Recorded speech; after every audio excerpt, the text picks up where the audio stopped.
박정인의 정치평론. 사진과 정치, 우연과 기획과 조작의 상징들. 1993년 3월의 어느 날 남아공 출신 사진기자 케빈 카터는 혹독한 기근에 시달리는 수단의 아요드 마을 식량 배급소 근처에서 한 아이를 발견한다. 바닥에 엎어져 있는 아이의 뒤에는 무섭게 생긴 독수리가 보였다.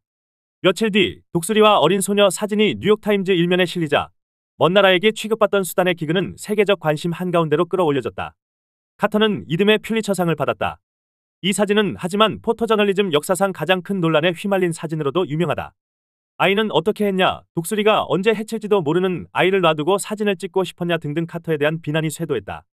카터는 촬영 직후 아이를 챙겼고 독수리도 쫓았다고 해명했지만 소용없었다. 그가 퓰리처상을 수상한 지 석 달 만에 스스로 목숨을 끊은 데는 다른 이유들과 함께 비난 여론이 한몫한 걸로 추정된다. 워낙 유명해서 진부하기까지 한 스토리를 굳이 꺼내는 것이 취재윤이 문제를 얘기하기 위해서는 아니다. 재난 현장에서 기자가 관찰자로 남아야 하는가 개입해야 하는가 하는 문제는 그 순간 그곳에서 벌어진 상황을 경험하지 못한 사람이 함부로 말할 수 없는 담론이라고 생각한다. 단지 이미지의 상징에 대한 얘기를 시작하는데 도움이 될 것 같아서 화두로 내세워봤을 뿐이다. 다수의 증언에 따르면 아이가 독수리의 먹잇감이 될 만큼 완전히 고립된 상황은 아니었던 것 같다. 부모가 식량 배급소로 가다가 잠시 다른 일을 보러 그 자리에 아이를 앉혀두었던 걸로 알려졌다. 또 사용된 렌즈가 망원이라면 독수리와 아이 사이의 거리는 보기보다 훨씬 멀었을 가능성도 있다. 더 나아가 독수리가 실제로 아이를 노리고 있었는지는 정말 독수리밖에 모르는 일이다. 하지만 1993년 3월 26일자 뉴욕타임즈를 펼쳐본 독자들의 마음은 순간 한결같았을 것이다. 아니, 굶주린 저 어린 것을 독수리가 노리고 있잖아. 이럴 수가 있나. 이 대중감정이 결국 사진을 수단의 참상을 상징하는 아이콘으로 만들었다. 이미지의 상징성은 이렇게 렌즈 앞에 실제하는 사실과는 별개로 이미지를 보는 이의 감정에 따라 새로 태어나곤 한다. 그럴 수밖에 없는 이유가 있다. 텍스트는 눈으로 들어와 머리를 거쳐 가슴으로 전달된다. 반면 이미지는 눈으로 들어와 곧바로 가슴을 거친 뒤 머리로 간다. 과학적이지 못한 논리이긴 하지만 사람들은 이미지를 볼 때 이성보다는 감성적인 판단을 먼저 한다는 취지다. 거리 한복판에서 수병과 간호사가 키스를 나누고 있는 사진. 우리는 두 사람의 자세와 주변의 표정을 보고 뜨겁고 환희에 찬 키스라는 느낌을 첫눈에 받는다. 떠나는 연인을 눈물로 보내는 쪽보다는 돌아온 연인을 반기는 쪽이 분명하다. 이 사진은 2차 대전 종전이 선언된 순간 뉴욕의 타임스 스퀘어에서 환호하는 인파 속 커플을 찍은 것이다. 작가는 엘프리드 아이젠스타트. 두 남녀는 사실 생면부지의 사이였다. 일본이 항복했다는 소식에 거리로 뛰쳐나온 간호사를 지나가던 수병이 기습키스하는 장면이다. 지긋지긋한 전쟁이 끝난 게 기뻐서 그랬단다. 전쟁이 계속됐으면 언제 전사했을지 모르는 수병과 속수무책으로 죽어가는 부상병들을 돌보며 매일같이 눈물 찌어야 했을지 모르는 간호사. 이 둘의 키스는 종전의 상징이 되기에 충분했다. 사진의 상징은 우연히 만들어질 수 있고 때로는 작가의 의도에 의해 기획되기도 한다. 심지어는 작가가 사진 윤리를 무시하고 조작하는 경우도 있다. 세계적인 종군 사진작가 로버트 카파가 찍은 미군의 오마하 해변 상륙은 전쟁 사진의 백미로 꼽힌다. 사진은 노르망디 상륙작전 당시 미군 병사들이 박격포탄과 총알을 뚫고 돌격하는 모습을 담았다. 이미지는 어둡고 흔들렸고 초점도 거의 맞지 않았다. 당연하지.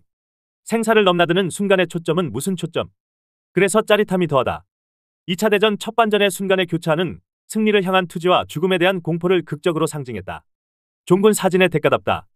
그런데 이 사진이 보여주는 상징은 사실 작가의 의도와는 무관하게 우연히 만들어졌다. 카파가 잘 찍어보낸 필름을 인화 담당자가 잘못 다루는 바람에 망가뜨린 게 원인이었다. 가까스로 살려내긴 했지만 원본의 선명함은 사라지고 흐릿한 이미지만 남았다.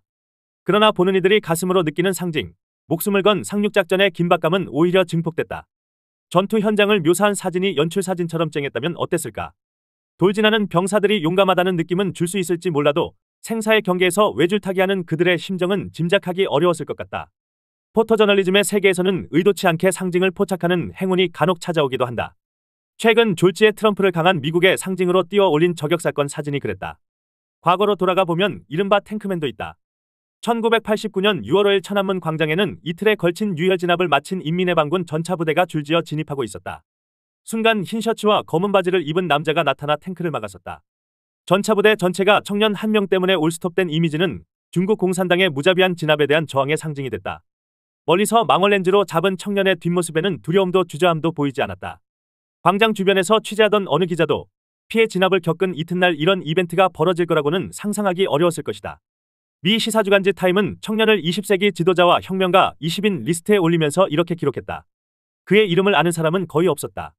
그러나 1989년 6월 5일 천안문 광장 근처의 탱크 열 앞에 서 있던 그는 수넘보다도 더 생생하고 친밀하게 자신의 이미지를 세계 기억 속에 새겼을지도 모른다. 자기 초월의 순간에 윈스턴 처칠, 알베르트 아인슈타인, 제임스 조이스를 합친 것보다 더 많은 사람들이 그를 목격한 것이 거의 확실하다. 윈스턴 처칠이 나온 김에 그와 관련한 사진 얘기로 넘어가 보자. 이번에는 의도적으로 상징을 기획한 사진이다. 인물 사진의 대가 요세프 카시가 영국과 연합국을 이끌고 나치 독일에 대항하는 윈스턴 처칠 영국 총리의 사진을 찍을 기회를 얻었다. 촬영 준비를 모두 마치고 셔터만 누르면 되는데 처칠의 표정이 영 마음에 들지 않았다.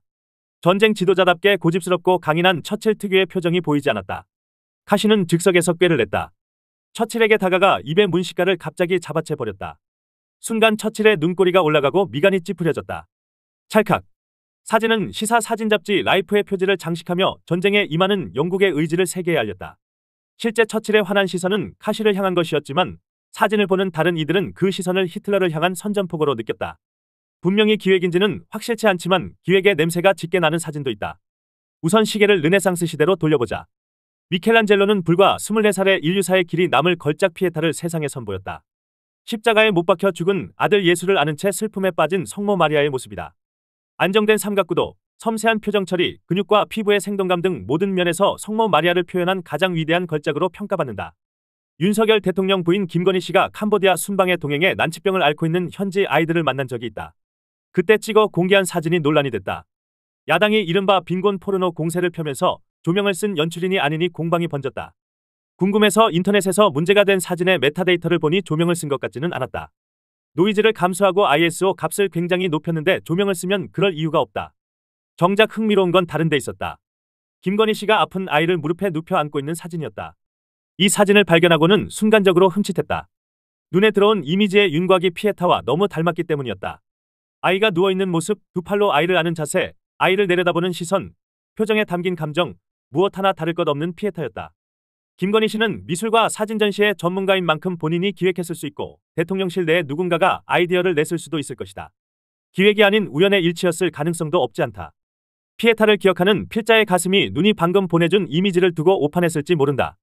마침 같은 장소 다른 사진 중에는 김건희 씨가 좋아하는 배우 오드리 헵번의 소말리아 봉사활동 사진과 똑같은 포즈로 찍은 것도 있다. 그래서 기획에 의심이 짙어진다. 만약 캄보디아 피에타가 기획이라면 자신을 성모 마리아에 비유한 건 과했다는 지적이 나올 법하다. 물론 프로파간다는 원래 과하게 하는 것이다. 이왕 하려면 확실히 하는 게 낫다. 다만 사진과는 달리 그동안 언행에 비춰볼 때 김건희 씨가 성모 마리아와는 꽤 거리가 있다는 점이 아쉬울 뿐이다. 사진의 상징을 기획하는 것을 넘어서 의도적으로 조작하는 경우를 꼽자면 북한을 빼놓을 수가 없다. 다양한 방법으로 절대 존엄의 이미지를 조작해온 역사가 길다. 하지만 꼬리가 길면 밟히기 마련. 간혹 생기는 실수 때문에 조작도 미숙하다는 비웃음을 사기도 한다. 2013년 김정은은 미 프로농구 스타 데니스 로드먼을 평양으로 초청했다. 김정은은 로드먼의 광팬으로 알려져 있다. 둘이 화기애애하게 대화하는 사진이 공개됐는데 뭔가 이상하다. 로드먼의 손이 3개다. 그래서 농구를 잘했나? 내막을 추측하면 이렇다. 원래 두 사람 사이에 통역사가 있었다. 그런데 사진이 의도하는 상징은 영어도 유창한 국제적인 지도자 김정은이다. 통역의 존재는 상징을 훼손한다. 그래서 포토샵으로 없앴는데 마감 시간에 쫓기다 보니 실수로 구석에 숨은 손을 지우지 못한 것 아닐까?